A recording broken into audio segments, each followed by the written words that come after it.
오늘 말씀은 마태복음 26장 1절에서 16절까지의 말씀입니다. 예수님 당시에 유대교의 대제사장들과 백성들의 장로들이 예수님을 죽이려고 의논하면서 음모를 꾸몄습니다. 예수님께서는 이미 앞으로 당신에게 일어날 일들을 잘 알고 계셨습니다. 오늘 말씀에는 예수님을 죽이려고 하는 유대 당국자들의 흉계, 그리고 유다가 예수님을 배반해서 그들에게 넘겨주려고 하는 배신, 그리고 이 둘 사이에 끼어 있는 여인의 이야기가 나옵니다. 오늘 말씀에서 우리는 서로 대조되는 이 여인의 믿음과 대적자들의 흉계를 볼 수가 있습니다. 그리고 가룟 유다의 반역을 보게 됩니다. 가룟 유다는 은 30을 받고 예수님을 대제사장들에게 넘겨줄 그 기회를 찾고 있었습니다. 우리는 오늘 이 부분의 말씀을 통해서 예수님의 죽음을 향한 이런 상황 속에서 아름다운 사람들이 있는 것을 보게 됩니다. 이 사람들에 대해서 함께 알아보겠습니다. 화려한 수도권은 정치, 경제, 문화, 이 모든 것들이 집중된 그런 곳입니다. 그렇지만 수도권이라고 해서 다 좋은 것만 있는 건 아닙니다. 부유하고 온갖 편의를 누리는 그 대신에 영적으로는 부패하기 쉬울 수 있습니다. 바로 당시에 이스라엘의 수도인 예루살렘이 그랬습니다. 영향력 있는 권세자들이 예수님을 죽일 음모를 꾸미는 곳이 그들이 사는 화려한 도시 예루살렘이었습니다. 오늘 말씀을 통해서 곧 십자가를 지실 예수님의 이 주위에 사는 사람들을 살펴보겠습니다. 첫째로 대제사장들의 관정에 모인 자들이 있습니다. 복음서에서 예수님은 당신의 순환에 대해서 여러 차례 예고하셨습니다. 예수님은 당신이 십자가에 못 박히기 위해서 팔릴 것이다 라고 제자들에게 말씀을 주셨습니다. 예수님이 십자가를 앞두고 계실 그 무렵 대제사장의 관정, 그 뜰에서는 화려한 도시 예루살렘에서 부귀영화를 누리면서 살고 있는 사람들이 함께 모였습니다. 그들은 당시 유대 사회의 최고위층이었습니다. 그런데 그들이 나눈 이야기의 그 주제는 안타깝게도 어떻게 하면 예수를 죽일까, 이것이었습니다. 그들은 모여서 머리를 맞대고 의논한 결과 자신들이 가진 기득권을 지키기 위해서 예수님을 죽여서 제거하기로 결심을 했습니다. 그러면서도 한편으로는 그것 때문에 밀란이 일어날까 두려워서 사람들이 모이는 명제를 피하기로 했습니다. 거룩해야 할 대제사장의 관정, 생명을 살리는 사명을 감당해야 될 대제사장의 뜰에서 가장 의로운 분을 죽이기 위한 음모가 진행됐습니다. 그곳에 모인 사람들은 유대의 가장 중심부에서 온갖 혜택을 누리면서 사는 사람들이었습니다마는 영적으로 가장 부패한 사람들이기도 했습니다.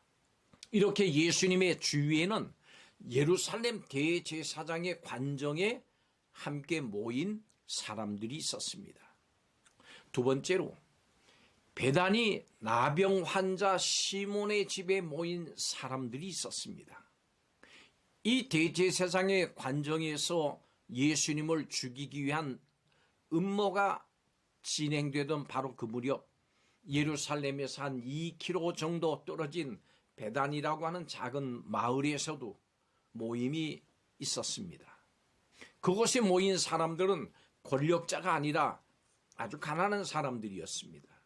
이들은 예수님을 죽이기 위해서 모인 것이 아닙니다. 예수님과 조금이라도 함께, 조금이라도 더 가까이 있기 위해서 모인 사람들이었습니다.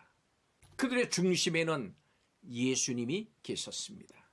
그들은 예수님을 자신의 삶의 중심에 모시기를 사모했습니다. 장소를 제공한 시몬은 나병으로 고통을 받던 중에 예수님으로부터 병고침을 받은 사람이었습니다. 베다니에 모인 사람들은 가난한 변두리 사람들이었습니다마는 예수님께 대한 사랑만은 유대 지도자들을 부끄럽게 하는 사람들이었습니다. 마지막 세 번째로 어디서나 영원히 기억될 여인이 있습니다. 이 시몬의 집에 아름다운 한 여인이 등장합니다. 이 여인은 나사로의 여동생 마리아였습니다. 마리아는 죽은 오라비 나사로를 살리신 이 예수님의 은혜를 잊지 않고 감사하면서 값비싼 향유를 아낌없이 예수님께 부어드렸습니다. 이런 마리아의 행동은 예수님의 장례를 위한 것이었습니다. 이 여인의 행동에 깊은 의미를 알 리가 없는 제자들은 그것을 엄청난 낭비라고 생각을 해서 마리아의 이 행동에 대해서 책망했습니다. 그렇습니다마는 예수님은 온 천하에 어디든지 이 복음이 전파되는 곳에는 이 여자가 행한 일도 말하여 그를 기억하리라, 이렇게 말씀을 주셨습니다. 마리아는 예수님께 향유를 부음으로 어디서나 영원히 기억될 그런 여인이 됐습니다. 예수님께서는 이 마리아의 행동을 고난을 당하고 죽으실 예수님에 대한 기름 부음으로 받아들이셨습니다.